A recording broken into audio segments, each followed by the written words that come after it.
Jack Benny handled radio as good or better than anybody, than any of the comedians.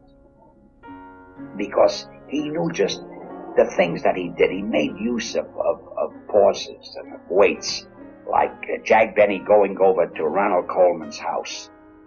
He borrowed a cup of sugar, and he went over to Ronald. Well, when Jack Benny goes to Ronald Coleman's house, he goes there. He goes down 8 steps. He walks on the sidewalk, and he's carrying the cup. And after that, as a man passes him and drops 10 cents in the cup, and you hear the 10 cents drop, and Jack says, thank you. Then he walks again, and walks up 8 steps, rings the bell. There was no hurry with Jack. He knew how to use these weights and knew how to use radio. And everything Jack Benny did, he'd hold on to. He had the Maxwell car, and he had the bear. I forget the bear's name. And he'd do things like when he went down into the vault, and he had this crocodile down there, or the man living there for 60 years that never, the worst, but it was fun.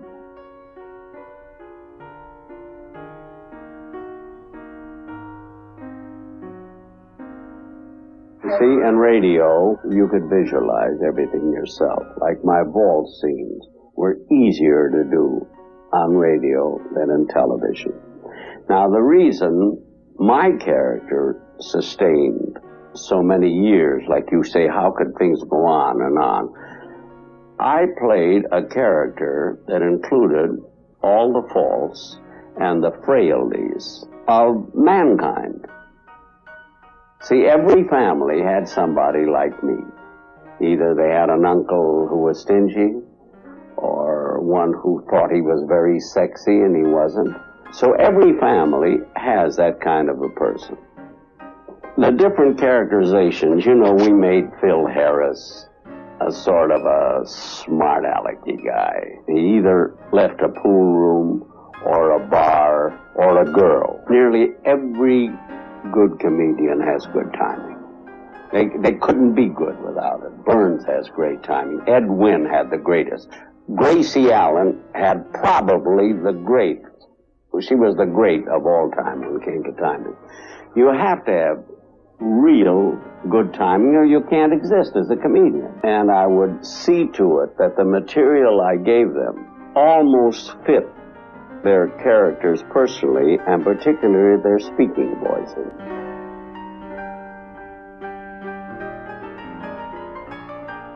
On Christmas Day, the Czech government outlawed all people who fled the country during the 1948 communist coup, while Cary Grant and Betsy Drake were married in a private ceremony. At 5 p.m. Eastern Time, CBS put on a star-studded holiday rendition of The Man Who Came to Dinner. Jack Benny played the male title role in this screwball comedy. Holiday specials were a network tradition, and Benny was no stranger to them. Hello, everybody. This is John Garfield. By way of wishing you all a very Merry Christmas, we of the Actors Company bring you an extra special holiday present. George Kaufman and Morse Hart's Broadway hit, The Man Who Came to Dinner, starring Jack Benny, Charles Boyer, Gene Kelly, Dorothy Maguire, Gregory Peck, and Rosalind Russell, with Henry Fonda as narrator, directed by Mel Ferrer.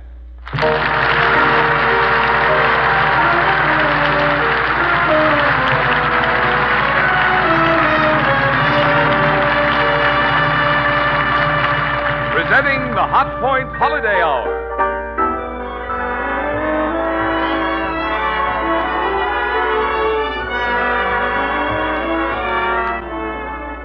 This is Marvin Miller speaking for Hot Point, one of the world's great leaders in the development and manufacture of quality electrical appliances, who brings you Hollywood's distinguished Actors Company in The Man Who Came to Dinner, with warm-hearted wishes for a Merry Christmas, by more than 10,000 Hot Point dealers and distributors, and the many thousands of employees who make and sell Hot Point, America's fastest growing line of electric appliances, all electric kitchens and home laundry equipment. And now, on with the Hot Point Holiday Hour and The Man Who Came to Dinner. And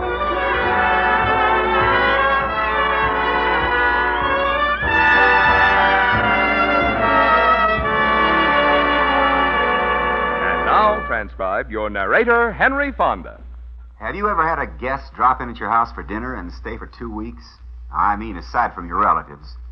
There might be a better way to upset a household, but they haven't discovered one yet. Anyway, that's what our story is all about. Did you happen to see this week's Time magazine? Well, I got a copy here. Let me read it to you. Quote, caustic, Sheridan Whiteside, critic, lecturer, wit, radio orator, intimate friend of the great and near great, last week found his celebrated wit no weapon with which to combat a fractured hip. The luxury-loving Mr. Whiteside, trekking across the country on one of his annual lecture tours, met his Waterloo in the shape of a small piece of ice on the doorstep of Mr. and Mrs. Ernest Stanley of Massalia, Ohio. Result, canceled lectures and disappointment to thousands of adoring club women in Omaha, Denver, and points west. Further result, the idol of the airways rests until further notice in the home of surprise Mr. and Mrs. Stanley. Possibility Christmas may be postponed this year.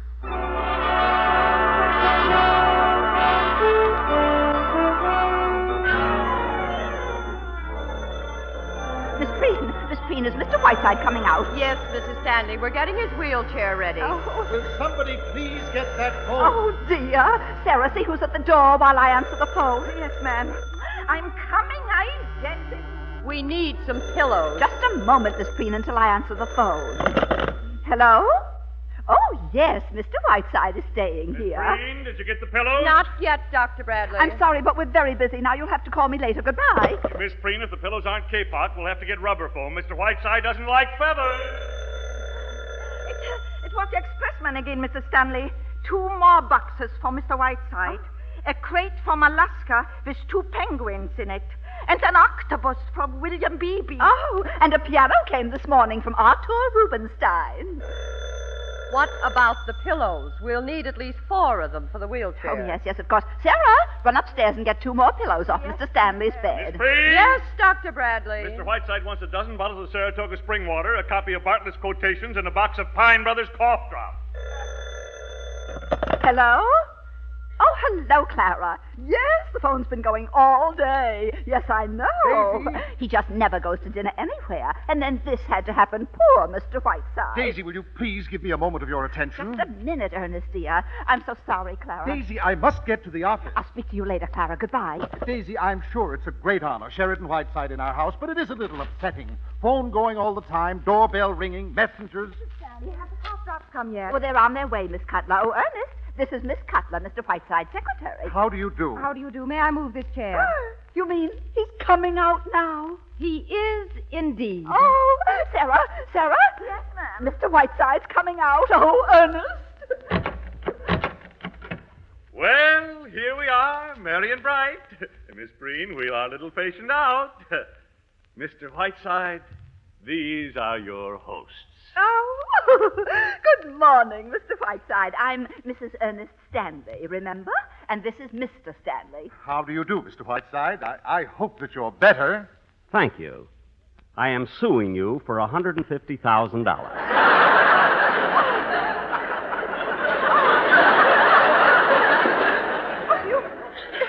You mean because you fell on our steps, Mr. Whiteside? Jerry Giesler will explain it to you in court. And now, Mr. Stanley, I shall require the exclusive use of this room as well as that drafty sewer which you call the library. Well, what do you mean, sir? My diction is excellent. I would suggest you have your ears blown. Mr. Whiteside, if I may say... You may not. At 7 p.m. Eastern, The Jack Benny Show signed on CBS. This episode was heard by roughly 25 million people.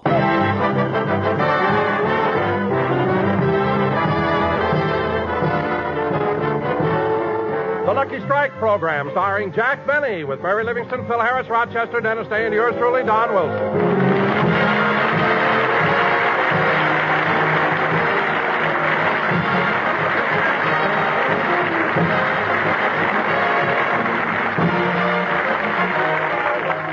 Ladies and gentlemen, if you go out to Beverly Hills and look in the windows of Jack Benny's house, you will see a very pretty Christmas tree, a picture of peace and serenity. But if you could have been there yesterday, well, why not?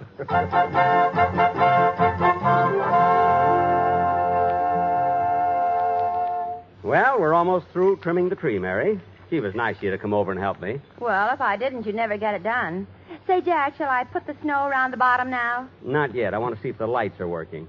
I'll hold up the bulbs. When I say ready, you plug it in. Okay. Ready? Ready.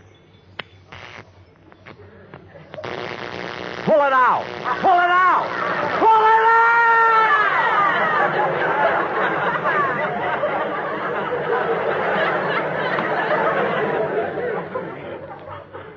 My goodness. Oh, Jack, why'd you make me shut it off? Those lights were so pretty, especially those two blue ones that kept flashing on and off. Those were my eyes. I must have been holding on to a bare wire. Well, it's your own fault. Every time you fool around with electricity, something goes wrong. It does not. I know plenty about electricity. Oh, sure. Remember what happened yesterday when you fixed your doorbell? What happened? I pushed the button, roasted a pig in Encino. Oh, stop exaggerating. Anyway, hand me that roll of tape. I'll fix this bare wire right now. Here you are. Thanks. Now, let's see. To insulate a bare wire, you just tape it up like this. There. That ought to be enough tape. All right, Mary, plug it in. Okay. Pull it out! Pull it out! Pull it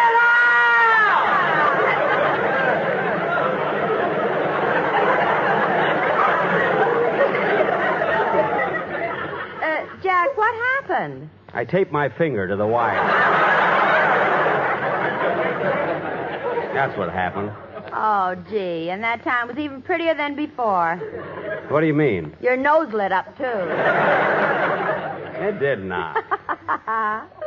What are you laughing at? Benny, the red-nosed reindeer. All right. Now, let's get this tree finished before the gang gets here. But, Jack, what about the lights? We'll have to let that go until later. Now, hand me one of those candy canes so I can... Oh, Mr. Benny. What is it, Rochester? I baked that cake like you told me to. Good. You have enough whipped cream to spell out Merry Christmas? Yeah. Say, boss, how many R's in Mary? 2. Uh-oh. Well, you better add one. Add one? I better cross one out. I got 3. Well, leave it. It's better than ruining the cake. Okay. Rochester, will you please take these Christmas tree lights and fix them? Fix them? Yes. I ain't fooling around with electricity. What are you afraid of? I don't want to get hit by nothing I can't hit back.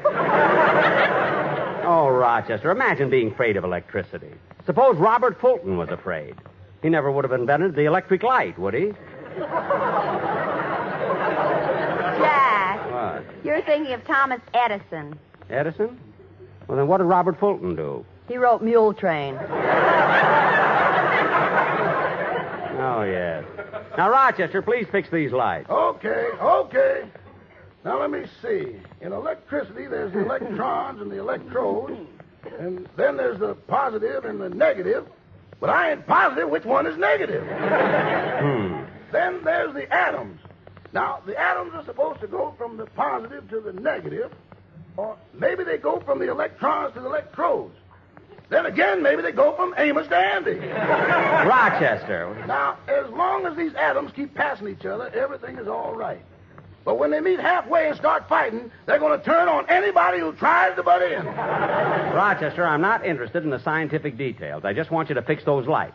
And I promise you, while you're holding the wires, no one in this room will turn on the switch. I know, boss. While I'm holding the wire, you ain't going to turn on the switch.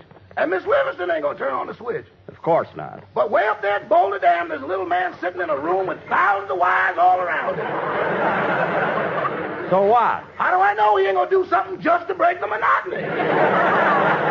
Oh, all right. I'll fix it myself.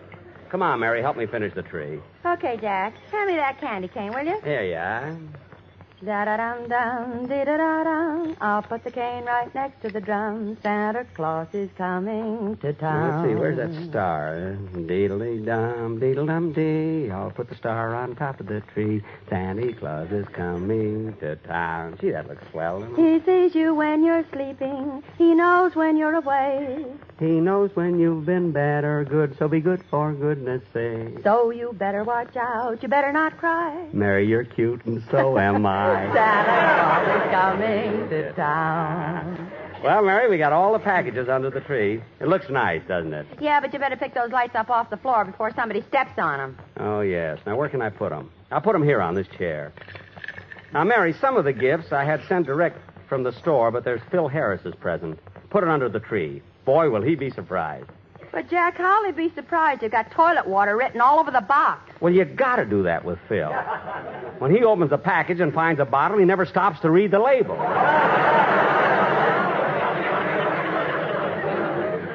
Last year, I gave him a miniature ship and a bottle, and the mask stuck out of his mouth for 3 days.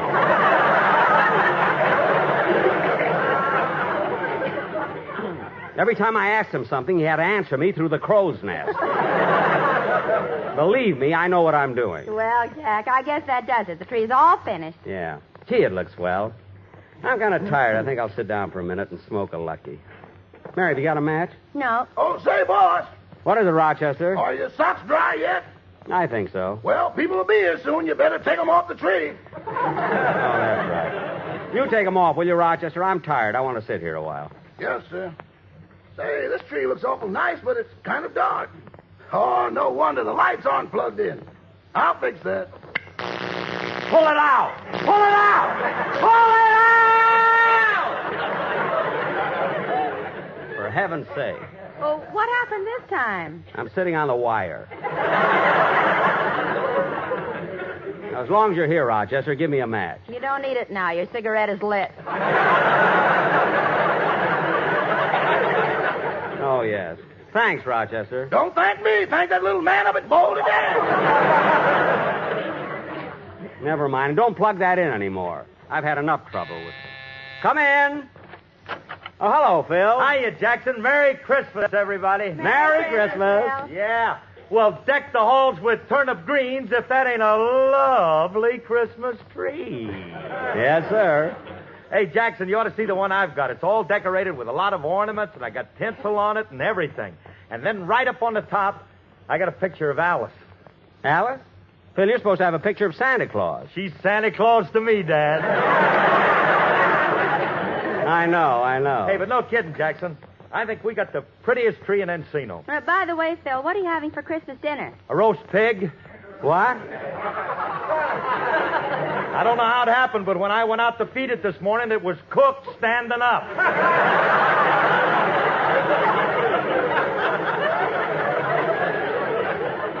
You see, Jack? I told you. I thought you were kidding. So did I. Isn't that strange? What are you two mumbling about? Nothing. Hey, Phil, what do you got in that package there? Oh, I almost forgot, Jackson. It's a present for you. For me? Yeah. Me and the boys in the band all chipped in and got it for you. Well, thanks, Phil. I'll put it under the tree. No, you don't. Go ahead, open it up now. Okay. Gee, it's certainly nice of you and the boys. Oh, Phil, thanks. Gee, a beautiful turtleneck sweater. Oh, gee. Look inside of it, Jackson. Inside? Oh, Phil. What is it, Jack? A turtle.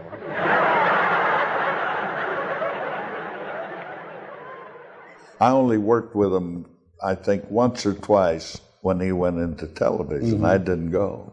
Was there any reason for that? No reason, no. I was doing all right myself. Mm-hmm. I had my own show to show you what kind of a man Jack Benny was. Mm-hmm. Jack Benny let me do comedy exactly right following him. Mm-hmm. So you can imagine what I had going in, what kind of account I had going in. I had the highest rating in the world going in, the best rating. Absolutely. And I'm doing comedy. But I mean, what other guy? And then I'm running through the alley after they go to CBS. I'm running through the alley to warm my audience up. Mm-hmm. And he's letting me off, puts me on the first 15 minutes so that I can go get out of there and go and start my own show. That's a pretty nice guy, isn't it? I would say. Sure, he was doing it. You were both at NBC initially. And then he went to CBS. Then he went over to CBS, which is a couple blocks down. And it's a block away, a block and a half away. I was 7 years on my own program with Alice. I'd say my own. And I think 4 or 5 of those I was on Jack's too, same time. Sit down on this chair and relax. Huh? Go ahead, Phil. Sit down. Thanks, Jackson. Are you comfortable, Phil? Sure. Good, good. Mary, push in the plug. Oh, Jack. You wouldn't dare. Hand me the plug. I'll give it to him myself. Hey, Jackson, what about my present? Yes, sit where you are. You'll get it. You'll get it. It's a surprise. Mary, watch it, Cal. 1, 2, 3.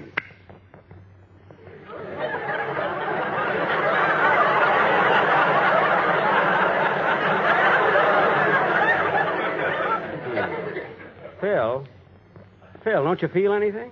No, why? Well, what about the surprise? What's the matter? We're having a little trouble at Boulder Dam. Mary, I can't understand what went wrong. Phil, stand up a minute. Okay. Now, let's see. Must be something wrong with this thing. Pull it out! Pull it out! Pull it out!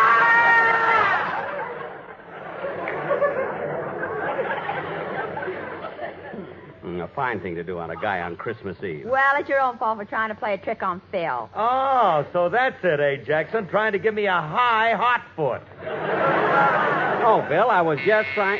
Pull it out! Pull it! Jack, that's the doorbell. Uh-oh. Come in. Oh, hello, Don. Well, Merry Christmas, everybody. Hey, Merry Christmas. Merry Christmas, Don. Yeah, come on in, fellas. Oh, you brought the sportsman with you. Merry Christmas, boys. Yeah, I'm sure glad you dropped in. Say, Don, did you get many nice presents this year? I sure did, Mary. I couldn't wait. I've opened them already. You have? What'd you get, Don? Well, I got some gold cufflinks, a moving picture camera, a television set, a golf ball, and a diamond wristwatch. Well. Thanks for the golf ball, Jack. You're welcome, Don. You do play golf, don't you? No. Oh. Well, you really ought to take it up, Don. It's great exercise for a fellow like you. And there's some beautiful courses around here. Oh, that's fine. You give a guy one golf ball, and right away you want him to join a country club. Well? Why don't you give him a flea and tell him to go out and buy a dog? Buy a dog. Now, look, Mary. Well, Jack, the boys and I have to be running along. Well, Don, can't you stay a little longer? We'd like to, Jack, but the sportsmen have to rush over to the Ambassador Hotel. You know, they're appearing at the Coconut Grove. Oh, yes. Say, Jack, why don't we go over there one night this week? Oh, we will, Mary, we will. Jack, you should have been there last night. The boys did a novelty number for the holiday season. It was really wonderful. They called it Yule Train. Oh, you mean Mule Train? No, Jack. Yule Train. Oh, Yule Train. Say, that's clever. How does it go, Don? Well, come on, boys. Let's have it.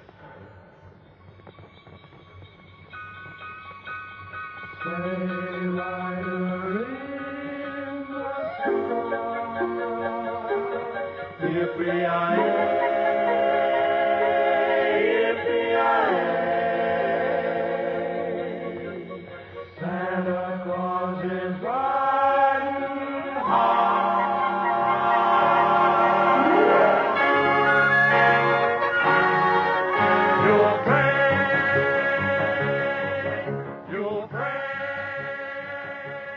Well, you had insisted on the comedy commercial right from the beginning. Right from the very first show. When you had the sportsmen on the, was it the Lucky Strike program where they came in? That was Jell-O, Lucky Strike, everything, yeah. Well, you wrote most of those, didn't you? Or have a with big my part writers, of it? with my writers, yeah, sure. We wrote every one of them. When we started for Jell-O, the Jell-O commercials saved Jell-O because Jell-O was going out of business almost on account of Knox Gelatin was beating Jell-O, beating the hell out. And so they wanted the comedy commercials, figuring that that could be the one thing that would save it. And by golly, it did. All my writers have been very, very good. I don't remember not having a good writer. But by the same token, the same writers have been awfully nice to me because they figure not only am I easy to write for because of the characterizations, but that I'm a help to them because they think I may not be the greatest writer in the world, but they think I'm the greatest editor. And they think I know what to tell them. And I make as many mistakes as anybody else.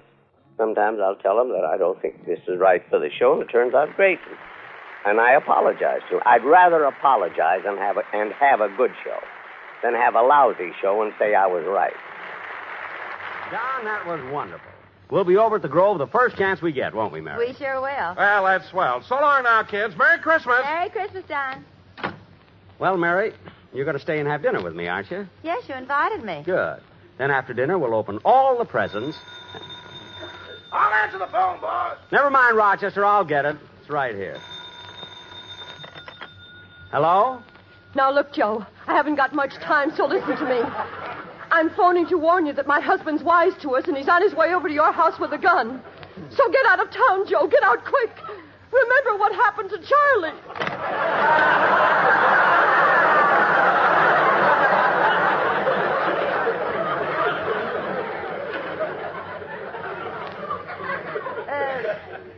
Jack, what's the matter? I don't know. Somebody keeps getting my number by mistake. It's the second time it happened. First it was Charlie, now she thinks I'm Joe. Joe who? I don't know. We'll probably read it in the paper tomorrow. Oh, Rochester, how soon will dinner be ready? In about 10 minutes, boss. Oh, good. Say, Jack, it's a little chilly in here. Don't you think so? Yeah, maybe I ought to put another log on the fire. There we are. Gee, this log is heavy. Oh, Rochester! Never mind. Thanks, Mary.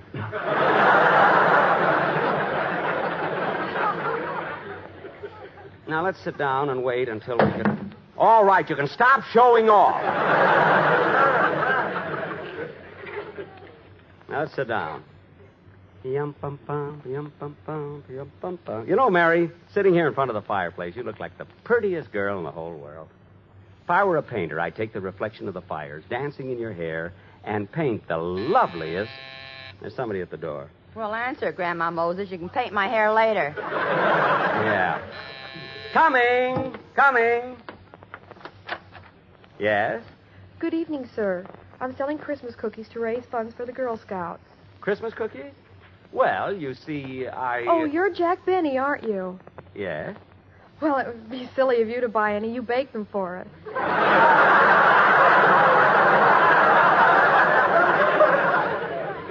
That's right. How did you know I baked those cookies? All the gingerbread men have blue eyes. Ah, well, I'll buy some anyway. I'll take a dozen. How much are they? 25 cents. You mean you only make a penny profit?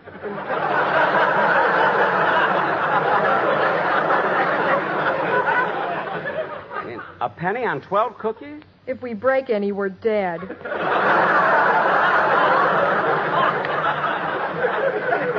Well, just be careful. By the way, what's your name, young lady? Joan. Oh, that's a nice name. Well, Merry Christmas. Merry Christmas.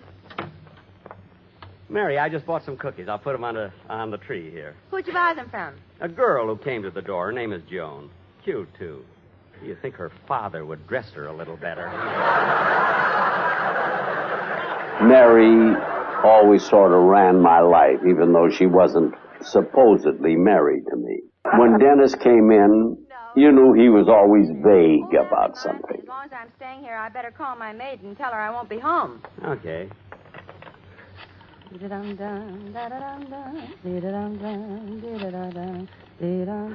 Hello? Hello, Pauline. This is Miss Livingston. Well, I won't be home for dinner, so I thought you'd like to know you could have... Pauline, are you still crying? Pauline, you got to get a grip on yourself. You've been carrying on like this all week. Now, look. He's married, on his way to Honolulu, and there's nothing you can do about it. Goodbye. What's wrong, Mary? Oh, that maid of mine. Just because Clark Gable got married, she's been crying for 5 days. 5 days? Hey, that's ridiculous. Certainly, I got over it in 2. Everybody makes such a fuss about Gable. Mary, let me ask you something. What's Clark Gable got that I... No. No, I'd be a fool to throw you a lead like that.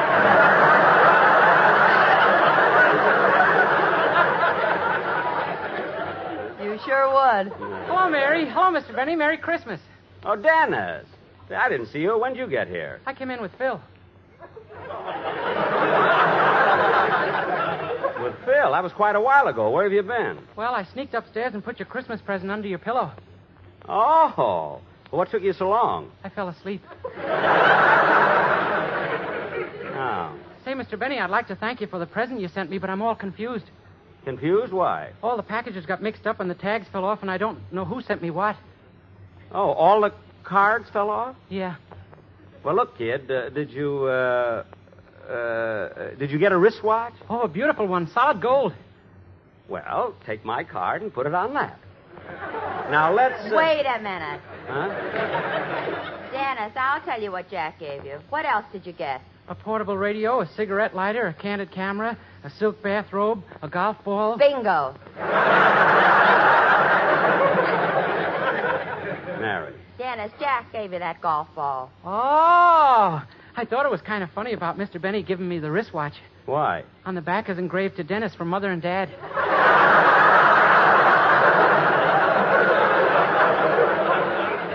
Look, Dennis, on Christmas, it isn't what you get that counts. It's the spirit in which it was given. Every year he says the same thing. Certainly I say it because it's true. More people felt that way than... Mr. Benny, dinner's ready. Where are you? Oh, honey.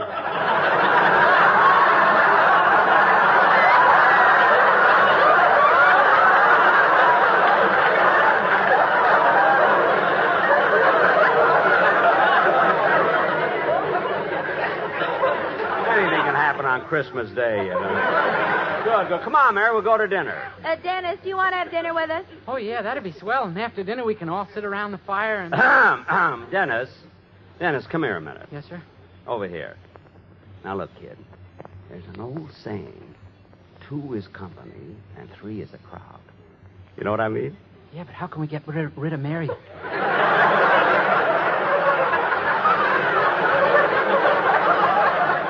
You nearly loused that one up. Well, all right, Rochester. There'll be the 3 of us for dinner. Come on, kids. Yeah, I'm hungry.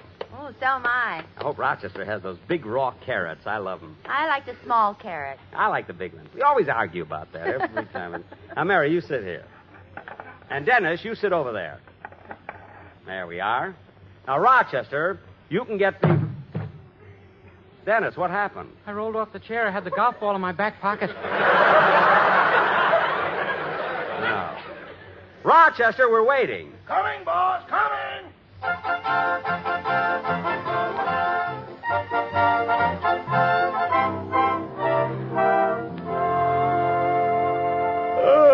Well, Rochester's been a very nice Christmas Eve. The gang dropped in, we had a quiet dinner, and now they've gone home. Believe me, I'm ready for bed. Yes, sir. Wait a minute, boss. I'll fluff up your pillow for you. What's the matter, Rochester? There's a package under here. Oh, yes, it's from Dennis. It's my Christmas present. Well, open it. Open it. Okay. Oh, well, this is lovely. A beautiful electric alarm clock.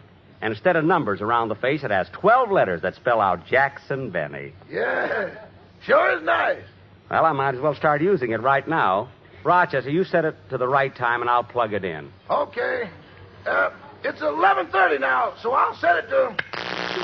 Pull it out! Pull it out! Pull it out! Oh, I'm sorry, Rochester. I didn't mean... Rochester. Rochester. Oh, my goodness. Rochester, speak to me. What are you laughing at? The lights lit up on the Christmas tree. Oh, good, good. Merry Christmas, Rochester. Merry Christmas, boys.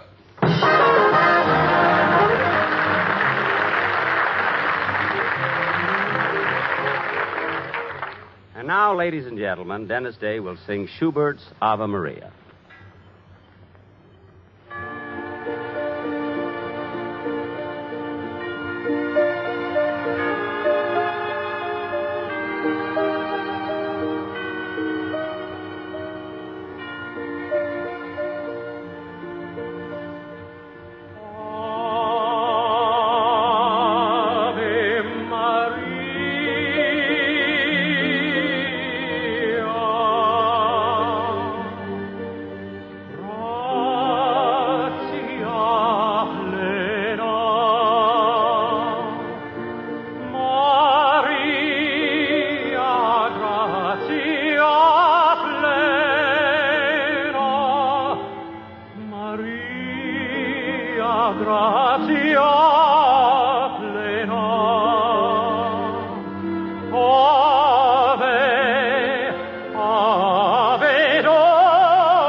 Merry Christmas, everybody. This is CBS, the Columbia Broadcasting System.